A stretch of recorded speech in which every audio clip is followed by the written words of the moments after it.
force, offered supposedly to end the violence.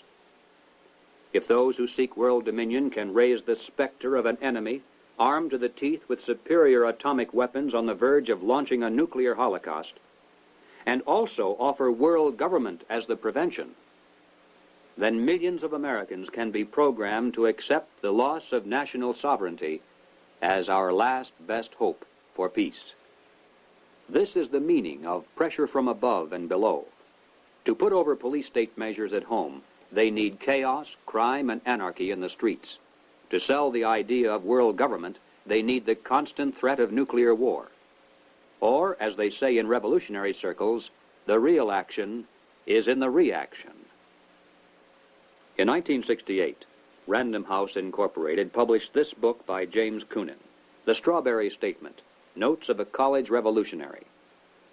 Coonan carries the usual New Left credentials and is a classic example of the extent to which a highly intelligent mind can be programmed by the establishment into thinking that it is acting against the establishment.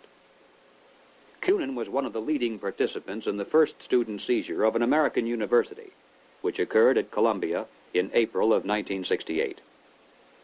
Initially, the movement was not large and easily could have been stopped by a simple police action. But as usual, the anti-establishment forces received their greatest help from the establishment itself. For several days, police were told not to interfere.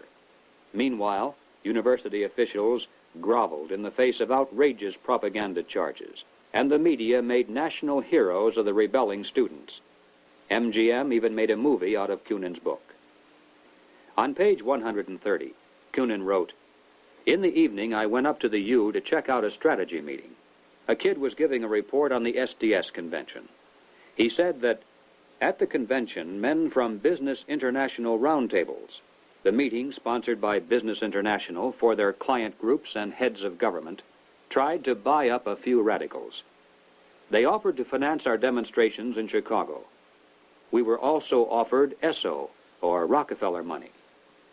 They want us to make a lot of radical commotion so they can look more in the center as they move to the left." Jerry Kirk, while a student at the University of Chicago, was active in the SDS, the Du Bois Club, the Black Panthers, and the Communist Party. In 1969, Mr. Kirk broke from the party, and the following year testified before the House and Senate Internal Security Committees. Here is what Mr. Kirk has told us. "Young people have no conception of the conspiracy strategy of pressure from above and pressure from below. They have no idea that they're playing into the hands of the establishment they claim to hate. The radicals think they're fighting the forces of the super-rich, like Rockefeller and Ford, and don't realize that it is precisely such forces which are behind their own revolution, financing it, and using it for their own purposes." When Stokely Carmichael was head of the militant revolutionary group known as SNCC, he was invited to speak at the University of Chicago. Jerry Kirk, then still a Black Panther, was among those who attended, and here is how he described Carmichael's appearance. Mr. Carmichael was obviously in the middle of something rather important, which made him more nervous and more tense than in the past. He started speaking of things which he said he could not have said before because his research was not finished. He spoke of the false consciousness of many blacks who believed the Jews were the instrument of oppression of blacks. And he made note of the fact that even though many Jewish people, for example in New York, own quite a bit of land, one must understand that the overwhelming percentages of mortgages in Harlem was owned not by Jewish people, but by Morgan Guarantee Trust, the Morgan family, and Chase Manhattan Bank, the Rockefellers. He repeated the line from the song he liked so well. "Something is happening here, but you don't know quite what it is, do you, Mr. Jones?" What he was getting at was that the Jews were simply one strata of society who are themselves being oppressed by people who were much richer and much more powerful. In the agencies of this power, he cited banks, the chief among which were Morgan Guarantee Trust and Chase Manhattan, and the foundations connected with these monoliths. It was not long after this that Stokely Carmichael mysteriously was ousted from both SNCC and the Black Panthers. Apparently, he had learned too much. More and more young radicals are beginning to wake up to the fact that their entire lives have been carefully programmed by the very people who are their hate symbols.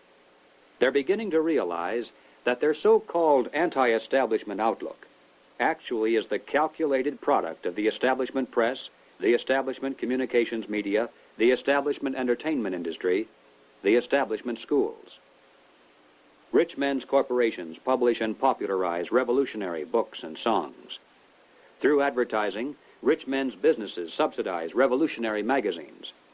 Rich men's tax-exempt foundations pour millions of dollars into left-wing organizations. The federal establishment in Washington, through agencies like the OEO, provide weekly paychecks to thousands of hardcore revolutionaries. And so we return again to the basic question, why? Why does the establishment publicly condemn but privately support the anti-establishment movement? Former communist Jerry Kirk answers, "The idea is to create a situation where the people are so frightened of the violence all around them that they will throw their hands up in the air and demand, 'Federal government, do something.' And the only choice open will be martial law. The communists, black militants, and revolutionaries will never succeed in overthrowing the government of the United States.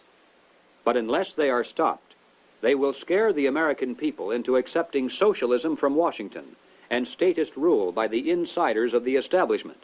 This is what it is really all about." In Bavaria, the year 1786, acting on a tip from an informer, police raided the home of a prominent attorney named von Zwack.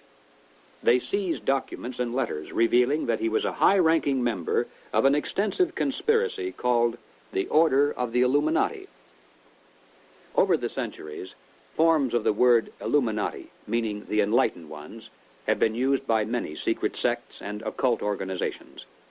Most prominent among these were the Alumbrados of Spain, the Gueronnais of France, and the Roshania of Afghanistan. But these were concerned primarily with psychological and spiritual objectives, a proclaimed inner wisdom and mind mastery of the secrets of the universe. The conspiracy exposed in Bavaria was of an entirely different order. The Illuminati was founded on May 1st, 1776, by Adam Weishaupt, a professor at Ingolstadt University. Weishaupt obviously had been a serious student of the occult, for many of its bizarre features and symbols were incorporated into his organization. Weishaupt had been active in the Masonic lodges of Germany and found in them the perfect vehicle for recruiting into his secret order, which he described publicly as the highest level of Freemasonry. The Illuminati was formally incorporated into the Masonic lodges at the Congress of Wilhelmsbad in 1780. It should be noted that Freemasonry in England and America historically is quite different. Its members are characterized by the highest standards of integrity. Nevertheless, it is a fact that from 1780 on, the Illuminati did flourish as a parasite on the highest levels of the Masonic movement in Europe, especially the Grand Orient lodges of France. There were 8 conspiratorial rings within rings, advancing from the outermost novice inward to Rex, or king. The king, of course, was Weishaupt himself, who had adopted the code name Spartacus.